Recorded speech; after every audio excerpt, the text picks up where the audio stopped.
Naseehah, inshallah.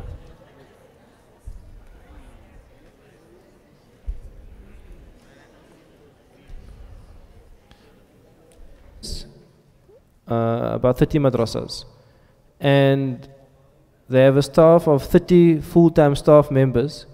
I think the oldest one is 32 years old. The rest are all in their 20s. They're all young men. There's only men in this organization. They have separate female branches, but they're all young in their 20s, young men who are professionals in their field. So they have like a professional media team, and they have professional social development staff, project managers, young men who are working hard. So that was the first thing that was very impressive. The second thing was that just the level of investment.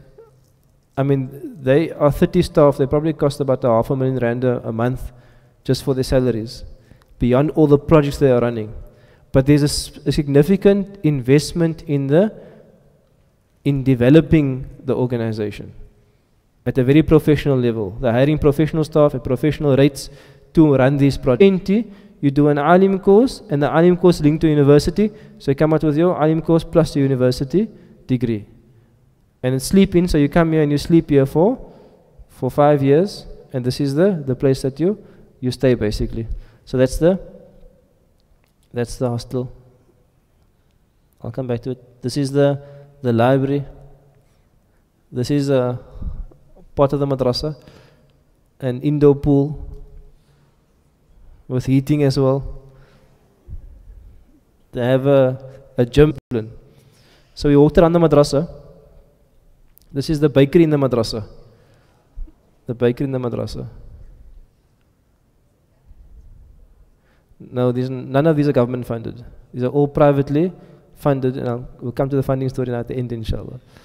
This is the bakery here, but the person on the right is actually a teacher. And when we spoke to the teacher, when he studied, it was illegal to study. So when he studied, he said he didn't see the sun for 1 year, because you literally had to lock your students in a basement and hide them away from the government.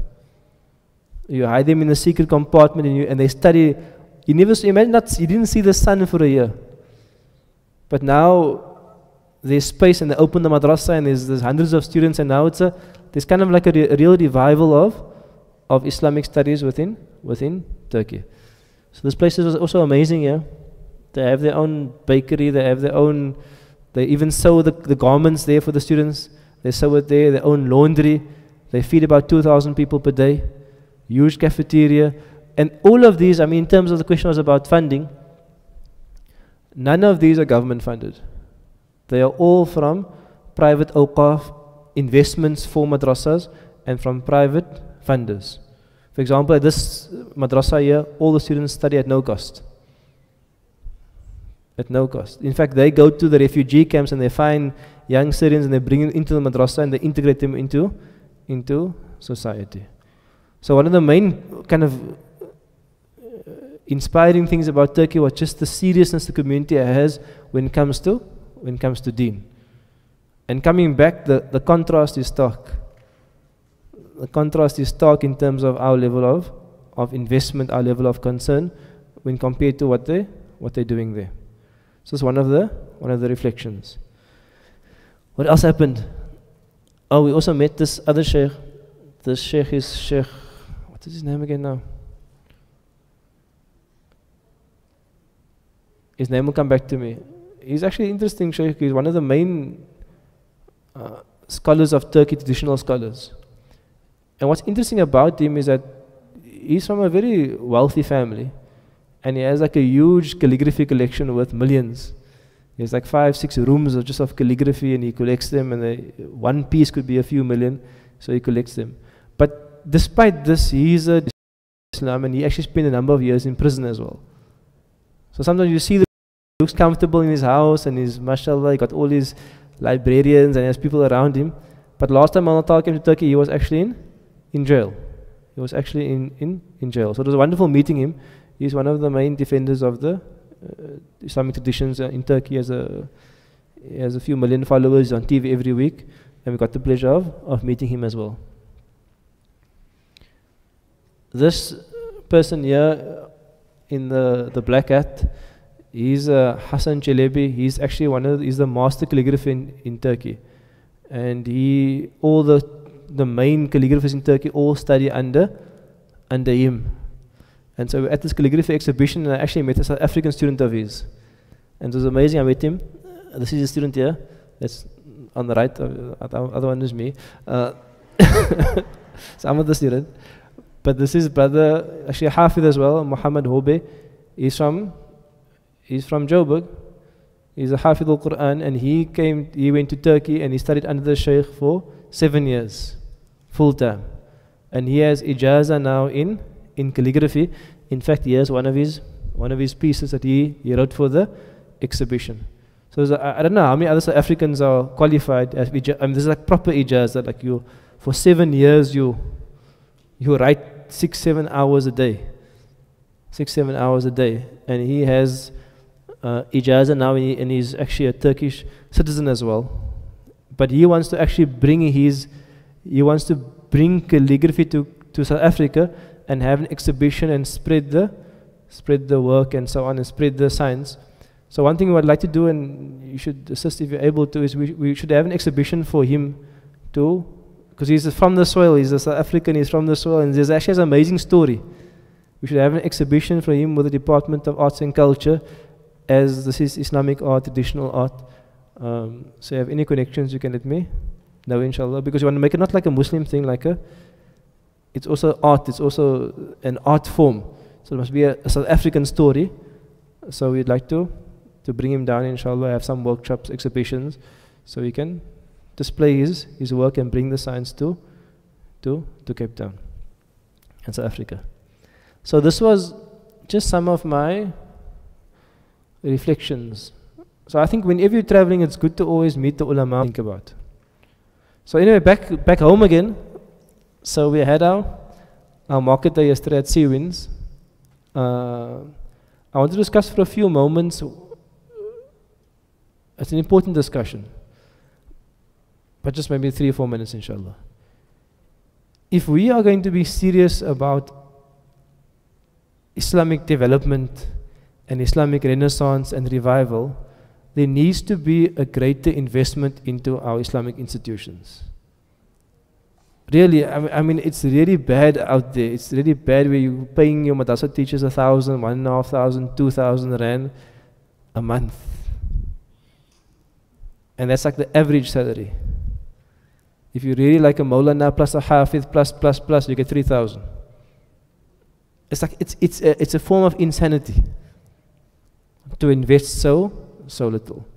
So I feel that we as a community, we have to decide to be serious about developing our organizations. Obviously, financial development is one aspect of it. There's also other aspects in terms of syllabi, in terms of training, in terms of many other things. But I'm saying at the bottom of it, you have to invest some resources.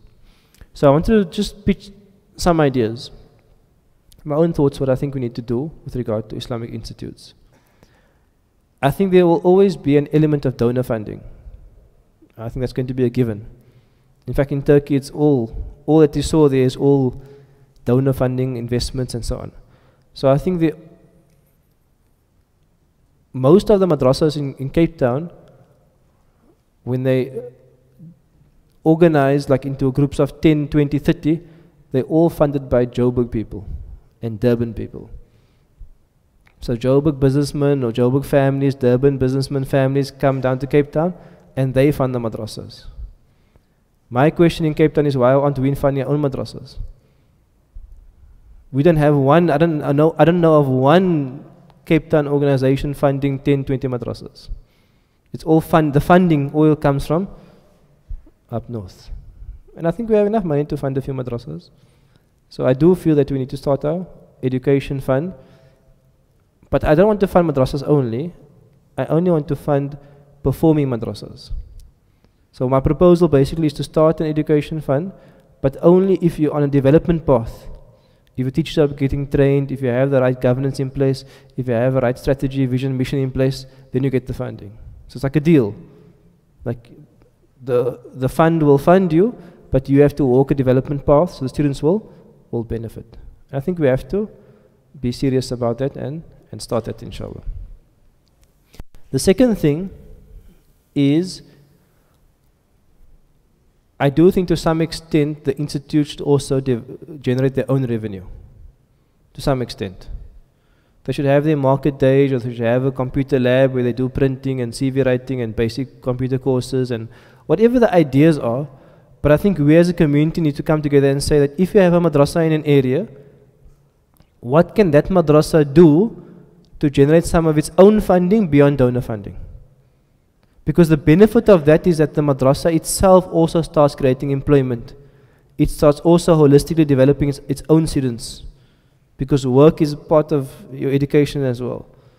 So what I'm looking for is I'm looking for ideas that we can take something, pilot it, and see if it can work. And then once we refine the model, we can scale that same model to other centers as well. So the market day yesterday was an attempt at that. If we put a market day in a poor area, like Seawinds, how much can it generate from its own community? Because there's no point I have a market day for Mizan to support someone else, because that's going, I want it to be self-generating from its own community. So I think we need some ideas around that, and we need some discussion around that. So I think you need to think about it, inshallah, and share ideas around that. The last thing I think is that I do think we need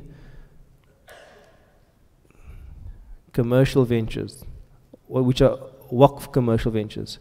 I think from the NGO sector, to some degree, it's unfair to expect people just to give them money. Like, almost like the assumption now, okay, you have lots of money, give me a third of it. None of us do it in our personal capacity.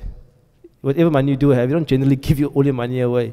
So sometimes I think the expectation is unrealistic to go to someone and say, you have a nice house, can you give me $500,000? Some people will give it, mashallah, but generally it's unrealistic. So what I would suggest is that we should follow a model. I don't know if there are institutes doing this already. Is identify a commercial opportunity, like a franchise or like a property venture. Get commercial funders to fund the model, what costs 2 or 3 or 4 or 5 million, and get commercial funders to fund it. But then have them agree that 20% of the ownership will go to a waqf. 20% will go to a waqf, and they will keep 80%. What happens after that is that as it generates income, the investor gets paid back his capital, so he gets his money back, because that makes sense. And then you have a share buyback model. So how much the investor own? They own 80%. So you pay them back the capital first off the returns, and after that you pay them, you keep paying them, but you buy back the shares. So at the end of 10, 15 years, the share ratio shifts from the investor to the waqf. And the investor gets paid their payback and their profit, but the end result is that at the end, it becomes 100% commercial waqf. And it will forever, as long as it continues, it will support good work. Because I think like eat and treats and all this collection lists, I think it's the wrong space. Not the wrong space, we're not going to grow from that. We need to be generating hundreds and thousands and millions every month if we're serious about development. And we can't ask people to give us millions, and we can't ask the government to give us millions, so we have to generate it, and I think we need to be serious about it. So what do we need from you? Is we need people who are in the space. People who understand where the commercial opportunities are, and people who can help us source the funders and put the deal together. Because I believe that someone who is well off and has extra cash will give it happily if they know it's a proper investment, and it's also going to result in a wealth. Then I believe people will give lots of money. So I'm appealing to you that if you have ideas in this space, we want to generate an investment team to just pilot something and start somewhere. Otherwise, it could be anything. It could be any venture, it could be an existing business, it could be a new opportunity, but we have to give it some thought. So if you have any ideas, let us know, inshallah, or you can email me, and we need to have smaller discussion groups around this, but we have to move to something. We have to move to something. So those are some of my thoughts, but it was all in all, it was inspirational to be there, to see people who are serious, people who are operating on a professional scale, who are investing and who are making a real difference. So I pray Allah give us the same tawfiq, inshallah. This is mission critical work. If we don't do this work, we're going to lose our youth, we're going to lose our society. The only thing that stops you is good institutions. So may Allah guide us, may Allah protect us, inshallah. We continue next week, inshallah. Wassalamu alaikum wa rahmatullahi wa barakatuh. But please